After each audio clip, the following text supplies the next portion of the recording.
این هفته خبر تو خبر داره براتون از عظمای وحشت زده ای که تو محاصره بدبختی ها گیر کرده و از ترس عاقبتش مدام به پاسدارا هشدار میده. غفلت مطلقاً مورد قبول نیست.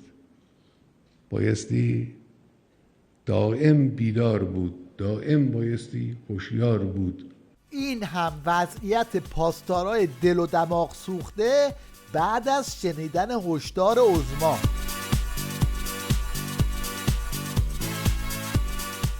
حالا توی چنین وضع و اوضاعی این حجت الاسلام خالیبند به صحنه اومده تا با این هارت و پورتا دل بسیجی‌ها رو خوش کنه. اگر اسرائیل دست از پا خطا کنه یا آمریکا، عمر اسرائیل به 20 دقیقه و نیم ساعت نخواهد کشید. ما برای همینا فکر کردیم. آمریکا 36 پایگاه داره در منطقه، نزدیکترینش به ما بحرین، دورترینش در جزیره دیگو گارسیای اقیانوس هنده. ما پهپادهامون بر خط و آنلاین هر تغییر آرایش رو در پایگاه نظامی آمریکا دارن رصد میکنن. این هم تصویری از آمادگی سپاه تحت امر ولایت برای منهدم کردن دشمنان.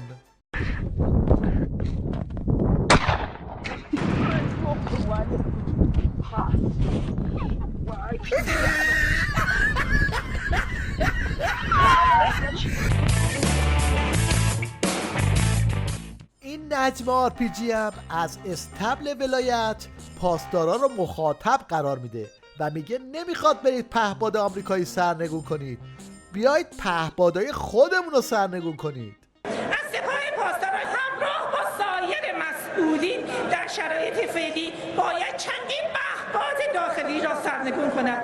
یکی اختلاف و فتنه‌گری، دیگری خروج گروه‌های نظامی از اقتصاد و تحول در نظام اداری. اما حرف اصلی رو از دهن این بفالای ولایت بشنوید که میگه کل نظام در محاصره است. این اضلاع ششگانه تهاجم و دشمنی دشمن در طول این مدت و در 40 سال، مخصوصا در این سالهای اخیر، قویتر و شدیدتر از همه ما رو محاصره کرده، انقلاب ما رو محاصره کرده. اینجا همون جاییه که میگن ماشین نظام نه راه پس داره و نه راه پیش.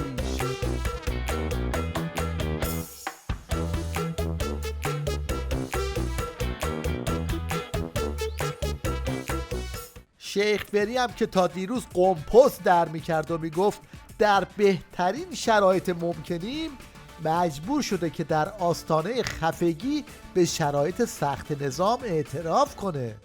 واقعا در یک شرایط سختی ما قرار گرفتیم. باید بین این شرایط سخت یه راه حل مناسبی رو انتخاب کنیم. این راه حل ما معتقدیم باید با همکاری 3 قوه باشه.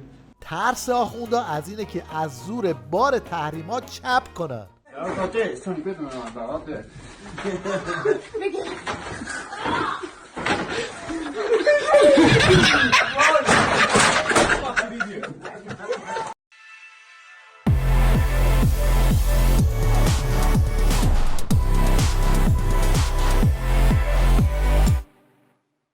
شیخ فری گفت باید با کمک بقیه قوه ها بر مشکلات غلبه کنیم. این هم جواب یکی از قوه ها به فراخوان شیخ فری. الان سوال از آقای رئیس جمهور شد تابو. خب ما یک سوال از آقای رئیس جمهور مطرح کردیم، طبق آیین نامه ما بره قوه قضاییه، آقایان این طرفشو بگیر اون طرفشو بگیر، بعدم آیین نامه رو بعد اومدن تغییر دادن. پاسدار عباسی هم به محض اینکه از زندان در اومد اینجوری شیخ فری و دولتش رو دراز کرد. آقای ظریف ذره تشریفاتو نمیدونست غیر از این که تا از میز بلند میشه بعد دکمه بالای کتشو ببنده. هر روز میادن تلویزیون میگفتن در قواعد دیپلماتیک باید تا بلند شدی دکمه بالای کتتو ببندی. آقا خندیدن تعریف داره، دستتو دراز کنی تعریف داره. 2 واحد درسیه، کتابشو لااقل نمیدید کلاسشو بگذرونید کتابشو بخونید. باید اگرم هیجان زده شدی فوری ور نداری موبایل. آخه مقام رسمی دولت و مجلس باید موبایلشو در بیاره سلفی بگیره. خفت خاری. خلاصه این که تو این بلبشوی ولایی مهره های نظام آخوندی در حال کشیدن دم هم دیگر.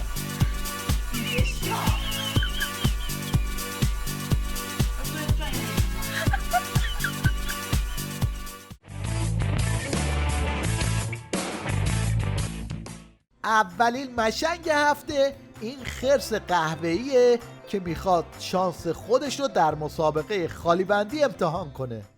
میفرمودن در یه جای وسیله دیدم گفتن در دنیا فقط امریکا داره و ما با تحریم، با نداشتن امکانات 8 ماهی رو ساختیم. احتمالاً منظورش از چیزی که ساختن یه چیزی شبیه این سیستم پیشرفته دنده عقبه.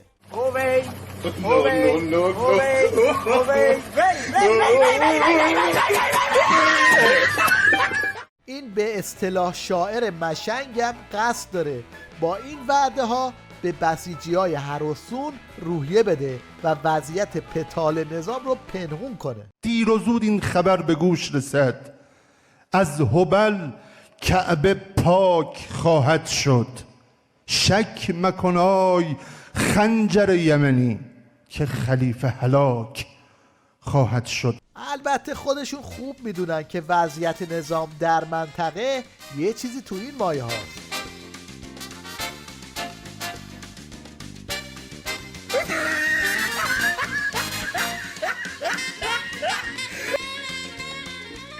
این مداح هفتیرکش حکومتی هم که معلوم عظما حسابی سیبیلش رو چرب کرده آمپر دجالگری رو به ته چسبونده و از این نوعها واسه ولی فقیه تلف شکسته میخونه. تو کهول برا هستی، تو نورالخدا هستی، تو کهول برا هستی، تو نورالخدا هستی، تو شمس الضحی هستی، تو عین خدا هستی.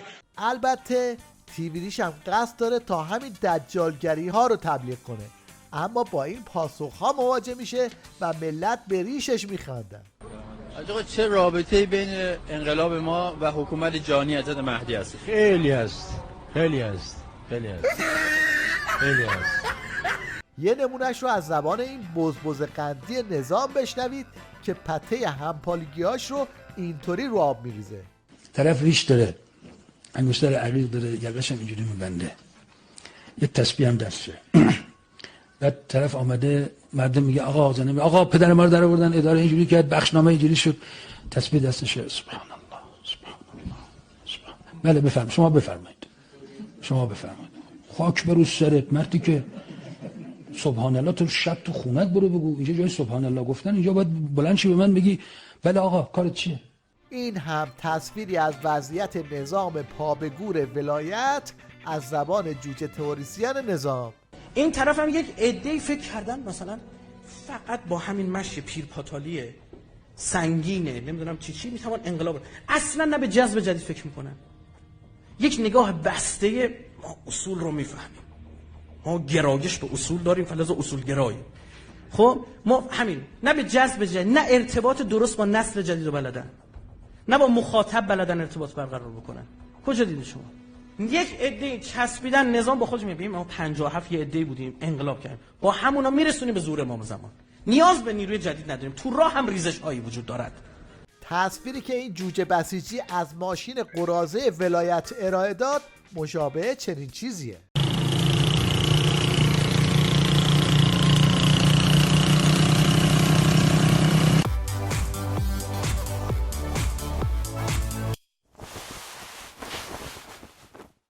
در پایان توجه شما رو به شیرینکاری این ورزشکار آسیای جنوب شرقی جلب میکنیم که خودش تنها یه رقابت 2 نفره رو به نمایش میذاره.